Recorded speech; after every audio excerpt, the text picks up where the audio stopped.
welcome to Kaylee's Afternoon Talk Show. Today we'll be having Mrs. Van Dalen from Monroe Elementary School coming in to talk about cultural competency. Here she is. Hi! Hello, how are you? Good, how are you doing? Very good, very good. Awesome, you got some questions for me? Yeah, I do. So, starting it off, what does it mean to be a culturally incompetent educator?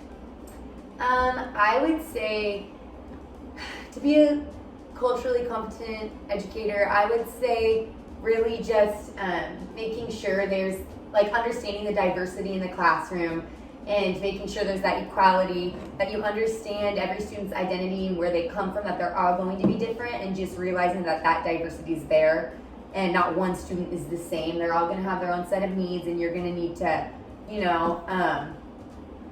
take care of those needs in different ways. Awesome. And then, where do you see yourself on the cultural competency continuum chart?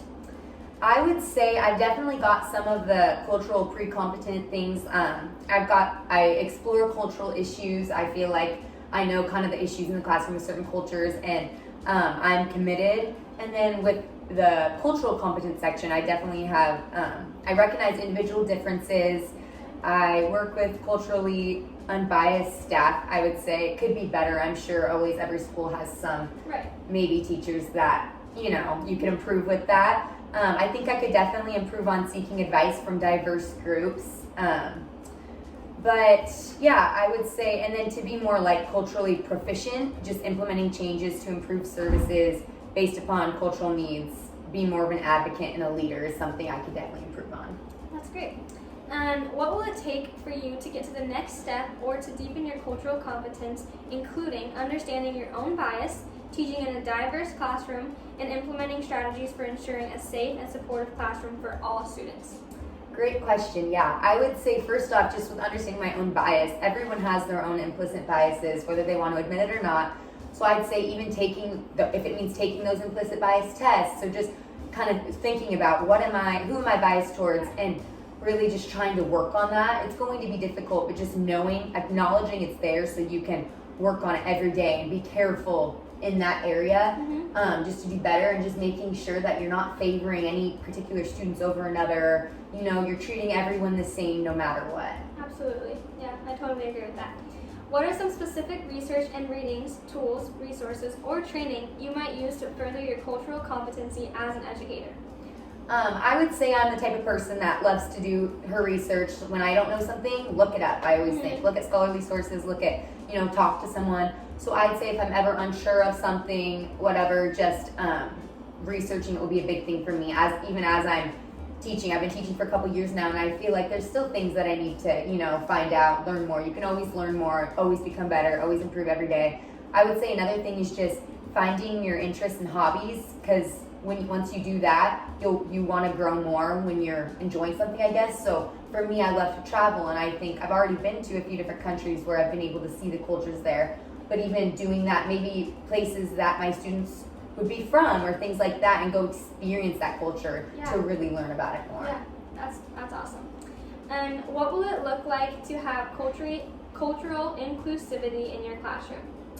I would say really just being welcoming to every student, making them feel safe, healthy, all these things, making sure, I would say really just showing that they're special. Each of them are special no matter what, no matter the differences, whether that means once a month or once every couple weeks, doing a big celebration, a culture celebration where you just celebrate different cultures, hanging up different flags in the classroom, celebrating individual students and their particular culture that they may be from, just really making them feel like they're special and their culture is special, their differences are important, things like that. That's great. And last but not least, how will you ensure you are respecting students as individuals with differing personal backgrounds and various skills, abilities, perspectives, talents, and interests that do not align with your spiritual beliefs and moral values? Yeah, I think this is the trickiest thing for me, just because as a Christian and someone who I'd say I'm very strongly religious, it's hard because at a public school you can't pray and you can't talk about God. But I think there are ways around that. You can still be an influence to the students. You can still do the things that God wants you to do, that your religion says you can do, you know, without specifically saying and naming that, you know, because you want to be respectful to the students that don't share those same values as you and don't, you know, so making sure they still feel included and special, but still, you know, treating the students the way they should be treated. Absolutely. Well, you made some very good points today, and now our time is up, but thank you so much for coming in and chatting with me this afternoon. Take great care of those kiddos and spreading cultural competency. You are doing awesome. Thank you so much. I appreciate it. Have a Thank good you one. all.